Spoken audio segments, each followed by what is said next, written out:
كل له ميدان وليس أعلى شان من حملة القرآن في عالم الإنسان. كل له ميدان وليس أعلى شان من حملة القرآن. بسم اللہ الرحمن الرحیم. بسم اللہ الرحمن الرحیم سے کام شروع کرنے کے بارے میں سوال ہوا ہے کہ اس میں کیا حکمت ہے کہ مسلمان لوگ اپنے قابل ذکر کاموں کا آغاز بسم اللہ الرحمن الرحیم سے کرتے ہیں. تو اس میں اگر دیکھیں حکمت یہ ہے جب ایک شخص بسم اللہ الرحمن الرحیم سے اپنے کام کا آغاز کرتا ہے اللہ کے نام سے، تو اس کی زندگی میں ایک چینج آ جاتا ہے، ایک تبدیلی آ جاتی ہے، اور اس کی جو پوری زندگی ہے اس کا رخ اللہ کی طرف پھر جاتا ہے. پھر جو کام وہ شروع کرتا ہے اس وقت وہ یہ دیکھتا ہے کہ جو کام میں کر رہا ہوں اور اس کام میں جو میری صلاحیتیں استعمال ہو رہی ہیں، میں پانی پی رہا ہوں تو یہ پانی تو اللہ تعالیٰ نے مجھے عطا کی ہے. میں جو کھانا کھا رہا ہوں یہ تو اللہ کا عطا ہے. جس گاڑی میں میں سوار ہو رہا ہوں یہ اللہ تعالیٰ کا عطا ہے. میں جہاز میں سفر کر رہا ہوں یہ اللہ تعالیٰ کا عطا ہے. تو کیا جب میں ساری چیزیں اللہ تعالیٰ کا استعمال کر رہا ہوں تو میں اس کا فرمانبردار بندہ ہوں؟ میں ان چیزوں کا شکریہ ادا کر رہا ہوں؟ میں شکر گزاری کر رہا ہوں؟ یا میں دنداتا کر رہا ہوں؟ مجھ میں کوئی انسانیت نہیں، اخلاق نام کی کوئی چیز نہیں ہے، اور اللہ کے جو فرامین ہے، اللہ پاک کے جو احکامات ہے اس کو میں نظر انداز کر رہا ہوں. تو کیا یہ مجھے زیب دیتا ہے؟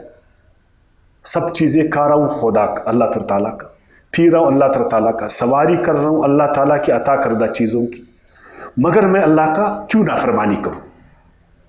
میں اللہ کا وفادار اور شکر گزار بندہ کیوں نہیں بنوں؟ تو یہ حکمت ہے اس میں کہ بسم اللہ الرحمن الرحیم بار بار ہمیں یہ تنبیہ کر رہا ہے کہ تم اللہ کا شکر گزار بندہ بن جاؤ اور اس کا وفادار بندہ بن جاؤ. اب ایک حکمت اور سامنے آ جاتی. وہ حکمت یہ ہے کہ جب انسان اللہ تعالیٰ کا شکر گزار اور وفادار بندہ بن جاتا تو وہ پھر اس پانی کو اپنا نہیں سمجھتا جو وہ پی رہا ہے، اس کھانے کو اپنا نہیں سمجھ رہا جس کو وہ کھا رہا ہے، اس سواری کو اپنا نہیں سمجھ رہا جس میں وہ سوار ہے، بلکہ ان ساری چیزوں کو جب وہ اللہ تعالیٰ کا سمجھتا ہے کہ یہ اللہ تعالیٰ ہی کی مہربانی ہے، یہ اللہ تعالیٰ کی رحمانیت اور رحیمیت ہے کہ مجھے خدا پاک نے میری ضروریات عطا کی. اللہ تعالیٰ نے نہ صرف میری ضروریات پوری کی بلکہ اللہ تعالیٰ نے مجھے سہولت عطا کی، بلکہ میری خواہشات کو بھی اللہ تعالیٰ نے اس کا بھی خیال رکھا. تو اب مجھے چاہیے کہ میں اللہ تعالیٰ کی اس مہربانی کو عام کر دوں انسانوں پر، کہ میری دسترخوان پر اللہ کی طرف سے اتنا کچھ پڑا ہے. کیا میرے ہمسائے کے دسترخوان پر بھی ایسا ہے؟ میں محل میں رہ رہا ہوں، کیا باقی انسانوں کو جھونپڑی میسر ہے؟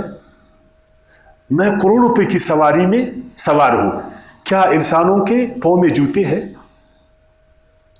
میں اللہ تعالیٰ کی اتنی ساری چیزوں کو استعمال کر رہا ہوں، تو کیا اللہ تعالیٰ کے جو دوسرے بندے ہیں وہ بھی اس طرح کر رہے؟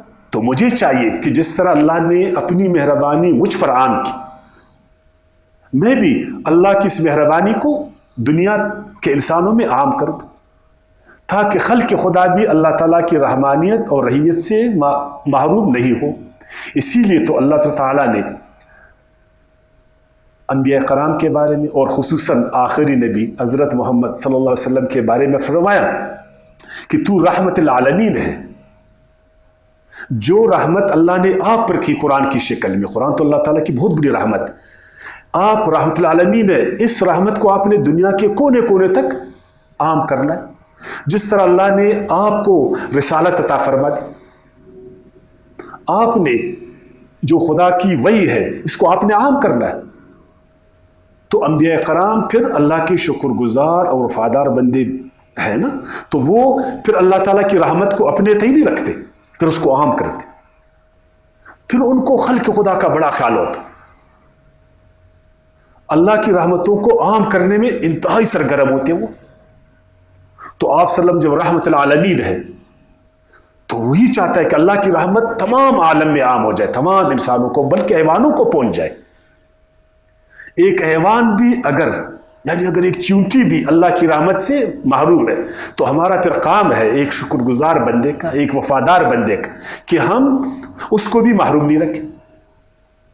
سورۃ الانعام میں اللہ تعالیٰ نے فرمایا فَقُلْ سَلَامٌ عَلَيْكُمْ كَتَبَ رَبُّكُمْ عَلَى نَفْسِهِ الرَّحْمَةِ, اے پیغمبر کہیے سلام ہے تم پر, لازم کر لیے تمہارے رب نے اپنے ذمہ رحمت. اب جب اللہ نے اپنے اوپر رحمت کو لازم ٹھہرایا تو تو بھی تو خدا کا بندہ ہے, کیا تو نے اللہ کی اس مہربانی کو دوسروں تک پہنچانے میں اس کو آپ نے اپنے اوپر لازم کیا؟ کہ جس طرح خدا رحمت دینے میں اپنے اوپر اس چیز کو لازم کیا, تو کیا میں نے اس بات کو لازم ہی سمجھا کہ اس رحمت سے دوسرے بھی جو ہے نا مستفید ہو جائے. اسی لیے تو خدا نے فرمایا ان رحمت اللہ قریب من المحسنین, اگر تم احسان کرو گے تو اللہ کی رحمت تم سے قریب ہو جائے گی. اگر دوسروں کا خیال کرو گے تو اللہ تعالیٰ تمہارا خیال کرے گا, دوسروں کو دو گے تو اللہ تم کو دے گا. یہ اس میں حکمت. وآخر دعوانا الحمدللہ رب العالمین. حياة القلب في القرآن سعادتنا مدى الأزمان, وفيه الخير للإنسان ويطوي عثرة المجروح